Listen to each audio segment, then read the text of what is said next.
అత్యాధునిక labs, international collaborations, advanced placements. మీ dream career ని రీచ్ అవ్వడానికి మీ best choice Godavari global university.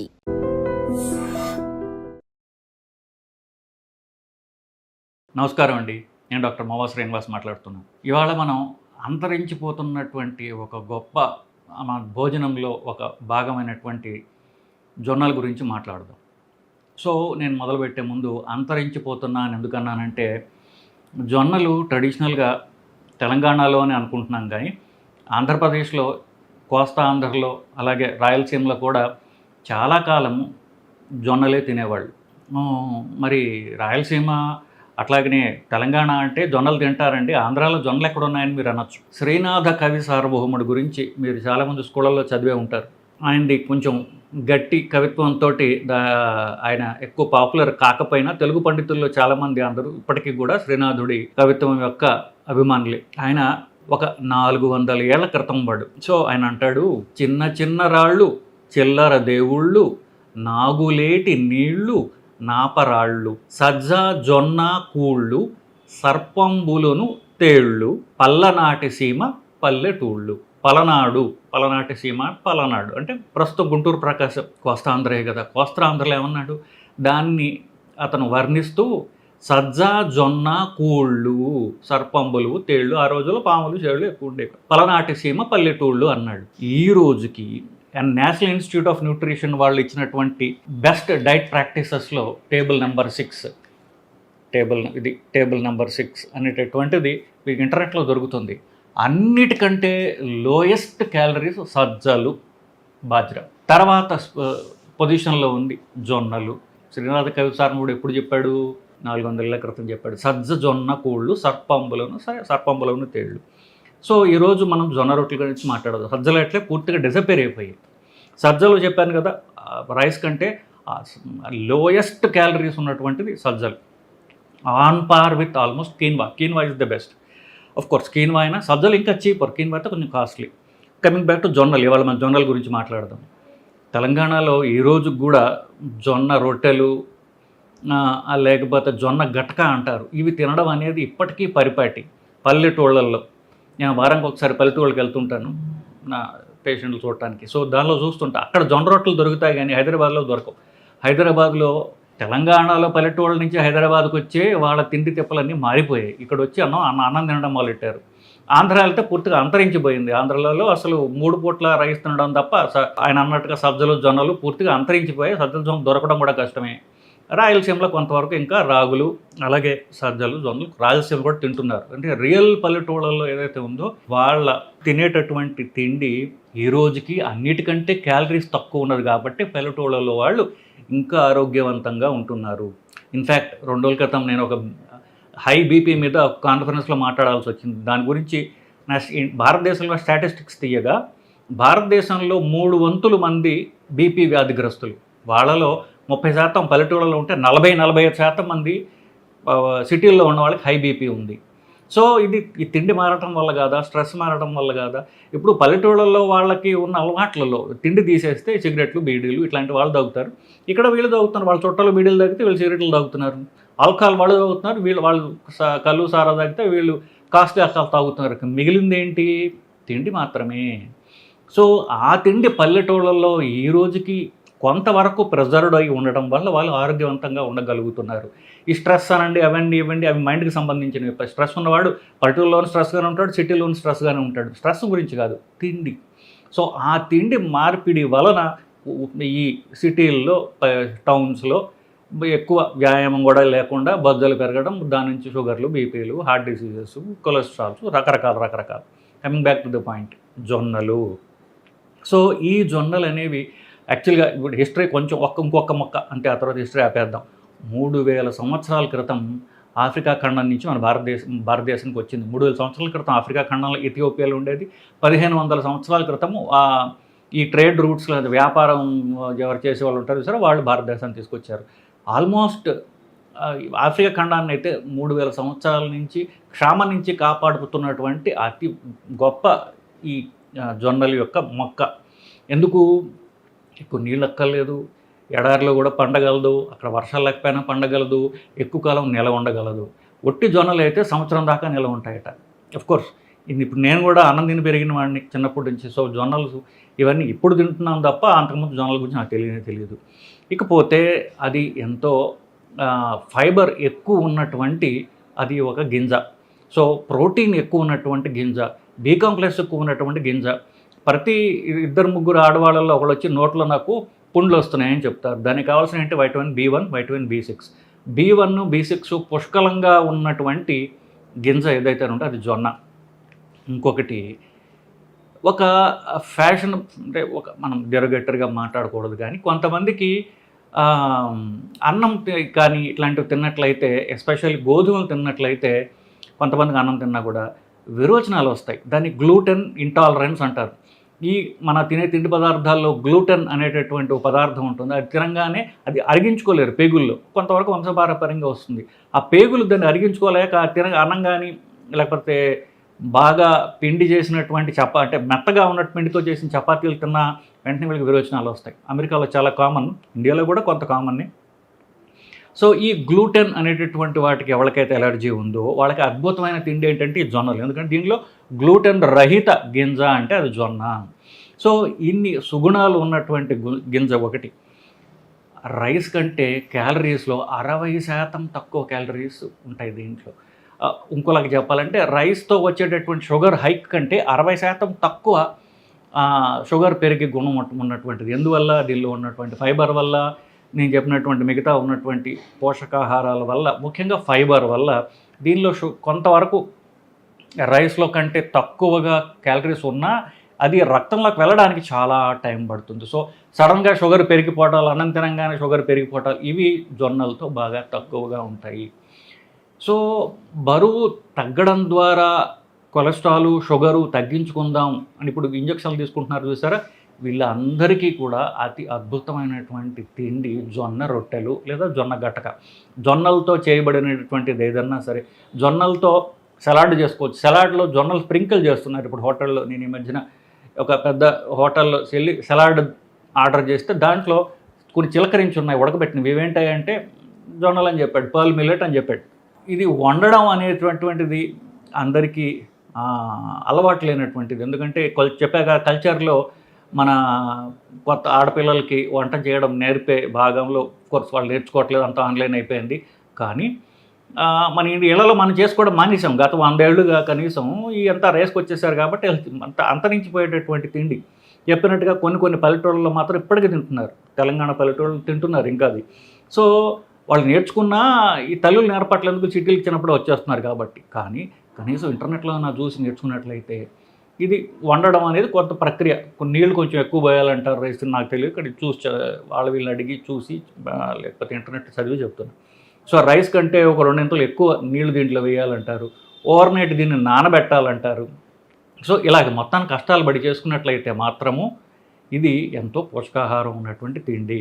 So చివరికి రాగా నేను చెప్పేది ఏంటంటే, బరువు తగ్గాలనుకున్న వాళ్ళు ట్యాబ్లెట్లు లేకుండా కానీ, లేకపోతే ట్యాబ్లెట్లు వేసుకున్నా కూడా ట్యాబ్లెట్లకి ఆధారపడకుండా షుగర్ తగ్గించుకోవాలి, బరువు తగ్గించుకోవాలి, లేక బీపీ తగ్గాలి, కొలెస్ట్రాల్ తగ్గాలి అనుకునే అందరికీ కూడా జొన్న రొట్టెలు అనేది పరమ ఔషధం. కాబట్టి దయచేసి మీ భార్యలకి జొన్న రొట్టెలు చేయించడం ఎట్లా కనీసం యూట్యూబ్లో వీడియోలు చూసైనా నేర్చుకుని మీకు వండమని చెప్పండి. బరువు తగ్గండి, ఆరోగ్యంగా ఉండండి. ఆల్రెడీ షుగర్ వ్యాధి, మధుమేహ వ్యాధి ఎవరికైతే ఉంటుందో వాళ్ళకి కొంతమందికి ఎక్కువ శాతం, కనీసం 50-60% మందికి స్టెంట్లు, బైపాస్లు ఆల్రెడీ అవి ఉండే అవకాశం ఉంది. వీళ్ళు ఈ ప్రొసీజర్ అయిపోయిన తర్వాత వాళ్ళు తీసుకోవాల్సినటువంటి జాగ్రత్తలు ఏమిటి అనేటటువంటిది మనం ఒక 5 నిమిషాలు డిస్కస్ చేద్దాం. అసలు ఈ స్టెంట్కు, బైపాస్కో ముందు ఏముంటుంది? గుండెలో బ్లాక్ కనీసం 10 ఏళ్ల నుంచి ఉంటుంది. అది మెల్లగా పెరిగి 70% దాటితే అప్పుడు వీళ్ళకి గుండెకి సంబంధించినటువంటి లక్షణాలు తెలుస్తాయి. వాళ్ళకి తెలిసినప్పుడు దాన్ని ఈసీజీలోనో ఈకోలోనో చేసి మొత్తానికి యాంజియోగ్రామ్ చేసి బ్లాక్ ఉందని దానికి ఏం చేయాలో స్టెంట్ కానీ బైపాస్ కానీ చేస్తారు. బైపాస్ అంటే ఆపరేషన్.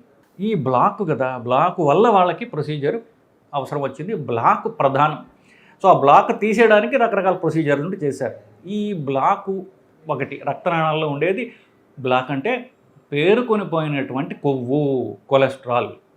సో పేరుకొని పోయినటువంటి కొలెస్ట్రాల్ ఒకటి, సడన్గా అటాక్ అంటారు చూసారా, అటాక్ అంటే ఏమవుతుందంటే ఈ కొలెస్ట్రాల్ పైన రక్తం గడ్డ కూర్చుంటుందన్నమాట. సో ఈ రక్తం గడ్డ సడన్గా వస్తుంది కాబట్టి దాన్ని అటాక్ అంటారు. సడన్గా నొప్పి వస్తుంది వాళ్ళకి. అప్పుడు దాకా సంవత్సరాల తరబడి కొలెస్ట్రాల్ పేరుకుని పోయినా సడన్గా వచ్చేదాన్ని రక్తం గడ్డ వల్ల వస్తుంది అది. సో 2 కాంపోనెంట్స్ ఉన్నాయి కదా, ఒకటి కొలెస్ట్రాల్, రక్తం గడ్డ. దీనివల్లనే బ్లాక్ వచ్చింది. బ్లాక్కి వాళ్ళు క్లీన్ చేశారు, బైపాస్ ద్వారా, ఆపరేషన్ ద్వారా కానీ స్టెంట్ వేయడం ద్వారా క్లీన్ చేసేసారు కదా. తిరిగి దాంట్లో బ్లాక్ రాకుండా ఉండడానికి ఈ రెండింటిని తగ్గించుకోవాలి. కొలెస్ట్రాలు అలాగే రక్తం గడ్డ తగ్గేటటువంటి మందులు తప్పనిసరిగా వేసుకోవాలి. మీ తిండి ద్వారా, ఎక్సర్సైజ్ ద్వారా, తర్వాత ముందు ఇది మళ్ళీ రాకూడదు, ఎట్టి పరిస్థితుల్లో రాకూడదు అంటే మందులు తప్పనిసరిగా వేసుకోవాలి. ఎందుకు? మనం రిస్క్ తీసుకోకూడదు కాబట్టి. నేను ఎక్సర్సైజ్ చేస్తా, డైట్లు చేస్తా, అన్నీ చేసుకోండి, కానీ రిస్క్ తీసుకోవద్దు. అందువల్లే వీటిని ఈ రక్తం పలచబడేటటువంటి ట్యాబ్లెట్లు, కొలెస్ట్రాల్ తగ్గే ట్యాబ్లెట్లు, మామూలుగా ఈ 2 కూడా కలిపి, ఈ మందులు కలిపి ఒకే ట్యాబ్లెట్లో వస్తాయి. సో ఒకే ట్యాబ్లెట్ గోలియో ఏం పేరు పెడితే అది మాత్రం ఇది వేసుకున్నట్లయితే 2 పనులు జరుగుతాయి. ఇది సో ఒక హార్ట్ అటాక్ తర్వాత కానీ, ఒక స్టెంట్ తర్వాత కానీ, బైపాస్ ఆపరేషన్ తర్వాత కానీ సంవత్సరం పాటు తప్పనిసరిగా 2 రక్తం పలచబడే ట్యాబ్లెట్లు, అలాగే ఒక కొలెస్ట్రాల్ ట్యాబ్లెట్, ఈ 3 కలిపి ఉన్నటువంటి మందులు కలిపి ఉన్నటువంటి ట్యాబ్లెట్ వస్తుంది. విడివిడిగా సరే ఈ 3 సంవత్సరం పాటు తప్పనిసరిగా వేసుకోవాలి. సంవత్సరం తర్వాత ఒక రక్తం పలచబడే ట్యాబ్లెట్, ఒక కొలెస్ట్రాల్ ట్యాబ్లెట్ జీవితాంతం వేసుకోవాలి. మీరు డైట్లో ఎక్సర్సైజ్ చేసుకోండి, కానీ నేను రిస్క్ ఎందుకు రిస్క్ అంటే ఏం రిస్క్? ప్రాణాపాయం, హార్ట్ అటాక్ రావచ్చు కదా, సో పక్షవాతం కూడా రావచ్చు కదా, రక్తనాళాలకు సంబంధించినటువంటిది. సో ఇది మళ్ళీ నాకు రాకూడదు అనుకుని మనం గట్టిగా అనుకున్నాం కాబట్టి ఏ మాత్రము ఛాన్స్ తీసుకోకుండా ఉండడానికి ఇది జీవితాంతం ఒక రక్తం పలచబడే ట్యాబ్లెట్, కొలెస్ట్రాల్ ట్యాబ్లెట్ వేసుకోవాలి. సరే వేసుకుంటున్నానయ్యా, మరేం చేయాలి నెక్స్ట్? మనం వేసుకుని మాత్రం సరిపోతుందా లేదా అనేటటువంటి దాని గురించి ప్రతి 3 నెలలకి కొలెస్ట్రాల్ పరీక్ష చేసుకోవాలి. రక్తం పలచబడటానికి పరీక్ష ఉండదు, అది మనం ఏం చేయలేం. అన్లెస్ మనకి చిగుళ్ళలోనో, లెట్రిన్లోనో రక్తం ఆడవాళ్ళకైతే మెన్సెస్లోనో రక్తస్రావం జరిగితే, రక్తం పోతే తప్ప అది పెద్ద ప్రాబ్లం కాదు. లేదా ట్యాబ్లెట్ల వల్ల కడుపులో పుండు వస్తే అది వేరే విషయం. అది పక్కన పెట్టి మనం చూసుకోగలిగేది, కొలచగలిగేది కొలెస్ట్రాల్ మాత్రమే. సో ఈ కొలెస్ట్రాల్ ప్రతి 3 నెలలకి చూసుకుని బ్యాడ్ కొలెస్ట్రాల్ అయినటువంటి LDL 55 కంటే పెరగకుండా ఉండేటట్టుగా మందులు అడ్జస్ట్ చేసుకుని ఆ మందులు జీవితాంతం వేసుకుంటూ LDL 55 కనుక ఉండగలిగితే మీకు మరలా హార్ట్ అటాక్ వచ్చే రిస్క్, మరలా స్టెంట్లో బ్లాక్ కానీ, బైపాస్ గ్రాఫ్ట్ కానీ బ్లాక్ అయ్యే రిస్క్ బాగా తగ్గిపోతుందని మనకి స్టడీస్ చెప్తున్నాయి. ఇలాగ ఎప్పుడు వేసుకుంటే మీరు కాపాడబడతారు. నా దగ్గరికి వచ్చేటటువంటి ప్రతి హార్ట్ పేషెంట్ ఒకటే చెప్తా, ఈ ట్యాబ్లెట్ మీకు మీరు కానీ, నేను మీకు కానీ, డాక్టర్ మీకు కానీ వేసిన శిక్ష కాదు, ఈ జీవితాంతం మింగాలరా నాయన అని అనుకోకండి. ఎందువల్ల? ఇది మీకు జీవితాంతం ఇవ్వబడినటువంటి రక్ష. సో ఇది మళ్ళా హార్ట్ అటాక్ నుంచి, మళ్ళా పక్షవాతం నుంచి, మళ్ళా స్టెంట్ నుంచో, బైపాస్ నుంచో మిమ్మల్ని కాపాడేటటువంటి రక్ష, అద్భుతమైన రక్ష. ఎందుకు? మీకు ఏదైనా ప్రాణాపాయం నుంచి కాపాడుతోంది, పక్షవాతం నుంచి కాపాడుతుంటే అది ఎంత మేలు చేస్తోంది మనకి. దాని ఒక పనిష్మెంట్గా చూడకూడదు. అది మనకిచ్చే, మనం తెలివిగా మళ్ళీ రాకుండా ఉండడానికి తీసుకునేటటువంటి health insurance policy. So health insurance policy ఎవరు తీసుకుంటారు? జాగ్రత్త పరులు తీసుకుంటారు, తెలివైన వాళ్ళు తీసుకుంటారు.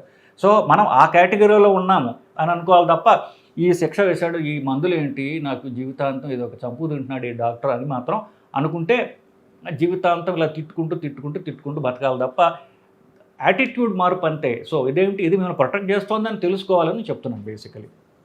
ఇకపోతే ఇది ఒక సైడ్. రెండో సైడ్ ఏమిటి? మందులతో పాటుగా బరువు తగ్గడానికి, కొలెస్ట్రాల్ తగ్గడానికి వ్యాయామం తప్పనిసరిగా చేయాలి, చేసి తీరాలి. చెప్తా, పూజ ఎంత నిష్టగా చేస్తారో అంత వ్యాయామం అంతే నిష్టగా చేయాలి. ఎండాకాలం ఏమో ఎండ ఎక్కువ ఉందని, వర్షాకాలం పొద్దునే వర్షం పడింది, చలికాలం చలిగా ఉందని, ఇక ప్రతిరోజు ఏదో ఒక వంకతో ఎక్సర్సైజ్ అనేది ఎగ్గగొట్టకుండా, ఏమున్నా సరే ఇంట్లో పబ్బం ఉన్నా, పెళ్ళి ఉన్నా, ఇంకో ఏమున్నా సరే కూడా మీరు చేసే పూజ ఎట్టాగు మానరు. ఆ పూజ ఏంటి? నడక. ఇది చేసినట్లయితే ఖచ్చితంగా మీ గుండె బలం పెరుగుతుంది. గుండె బలం పెంచే మందులు లేవు, గుండె బలం పెంచేది మీ ఎక్సర్సైజ్ మాత్రమే. సో దాంట్లో కూడా ముఖ్యంగా వాకింగ్, జాగింగ్, ట్రెడ్మిల్ ఇట్లాంటివి చేసినట్లయితే గుండె బలం పెరుగుతుంది. దాన్ని కార్డియో అంటారు, ఏరోబిక్ అంటారు. దాని పేరులోనే కార్డియో అని చెప్తున్నాను. అంటే గుండె బలం పెంచేది. గుండె ఆల్రెడీ హార్ట్ అటాక్ వచ్చిన వాళ్ళు తప్పనిసరిగా రన్నింగ్, జాగింగ్ అనేటువంటిది కనీసం వారానికి 3-4 రోజులైనా చేయాలి. మిగతా 2-3 రోజులు కొంచెం వెయిట్ ట్రైనింగ్ చేసుకుంటే మీ క్వాలిటీ ఆఫ్ లైఫ్ మెయింటైన్ అవుతుంది. ముఖ్యంగా మీకు కావాల్సింది గుండె గురించి కాబట్టి, ఒకసారి హార్ట్ అటాక్ అంటూ వచ్చింది కాబట్టి తప్పనిసరిగా రన్నింగ్, జాగింగ్ అనేది కనీసం వారానికి 3-4 రోజులు మీరు తీరాల్సిందే. దీనిలో ఎట్టి అనుమానము లేదు. మిమ్మల్ని మీరు కాపాడుకోవడానికి చేసే ప్రధానమైనటువంటి మందులు వేసుకోవడం, రెండోది ఎక్సర్సైజ్. ఈ 2 చేసినట్లయితే మళ్ళీ హార్ట్ అటాక్ రాదు, మళ్ళీ డాక్టర్ జోలికి పోవాల్సినటువంటి అవసరం మీకు ఉండదు. లాస్ట్గా ఒక్క మాట చెప్తా. ప్రస్తుతం ఉన్నటువంటి టెక్నాలజీతో, లేటెస్ట్గా చేసిన టెక్నాలజీతో అయినా సరే కాలి రక్తనాళాలు, కాలిలో ఉన్నటువంటి సిరలు, వీన్స్ తీసి గుండెకి అటాచ్ చేస్తారు. దాన్ని వీనస్ గ్రాఫ్ట్ అంటారు. ఈ వీనస్ గ్రాఫ్ట్ యొక్క లైఫ్ ఏదైతే ఉందో అది 8 నుంచి 10 సంవత్సరాలు మాత్రమే. ఇప్పటికీ కూడా 95% ఆపరేషన్లు కాలి నుంచి తీసినటువంటి వీన్ గుండెకు వేస్తున్నారు. అది మీరు ఎన్ని జాగ్రత్తలు తీసుకున్నా అది నార్మల్ గుండెకు ఉన్నటువంటి ఆర్టరీ కాదు కాబట్టి అది వీన్, సిరలు గుండె నుంచి కాలి నుంచి తీసి గుండెకు వేస్తున్నారు కాబట్టి దాని జనరల్ లైఫ్ 8 నుంచి 10 ఏళ్ళు. కాబట్టి ఒక 10 ఏళ్ళు అయితే మీ బైపాస్ ఆపరేషన్ అయ్యి దానికి సిటీ యాంజియోగ్రామ్ అనేటటువంటిది, యాంజియోగ్రామే సిటీ స్కాన్ ద్వారా యాంజియోగ్రామ్ చేసుకోవటం అనేది ప్రతి 10 సంవత్సరాలకి తప్పనిసరి. మీకు ఒకవేళ బైపాస్ అయినట్లయితే 10 సంవత్సరాలకు ఒకసారి, 8 నుంచి 10 సంవత్సరాలు, 8 to 10 ఇయర్స్ దాని లైఫ్. కాబట్టి యావరేజ్ 9 ఇయర్స్ వేసుకోండి. బట్ 8 సంవత్సరాలు అయితే ఇంకా మంచిది. ప్రతి 8 సంవత్సరాలకి తప్పనిసరిగా సిటీ యాంజియోగ్రామ్ అని చేసుకోవడం ద్వారా అవి బ్లాక్ అయ్యాయా లేదా, బ్లాక్ ఖచ్చితంగా వస్తుంది. అది తీవ్రమైన బ్లాక్కా, మైల్డ్ బ్లాక్కా అని చూసుకోవడం అనేది అవసరం. మైల్డ్ బ్లాక్ అయితే మందులు సరిపోతాయి. తీవ్రమైన బ్లాక్ అయితే దానికి మళ్ళీ స్టంట్ వేసుకోవచ్చు, బ్లాక్ క్లీన్ చేసుకోవచ్చు. మళ్ళీ బైపాస్కి వెళ్ళాల్సినటువంటి అవసరం జనరల్గా ఉండదు. సో ఇదండి, షుగర్ ఉన్న వాళ్ళకి స్టంట్ కానీ బైపాస్ కానీ అయిన తర్వాత తెలుసుకోవాల్సిన విషయాలు, తీసుకోవాల్సిన జాగ్రత్తల గురించి ఇవాళ మనం మాట్లాడుకున్నాం. ఇది మీకు ఉపయోగపడిందని, భయపడకుండా జాగ్రత్త పడతారని నేను ఆశిస్తున్నానండి. నమస్కారం.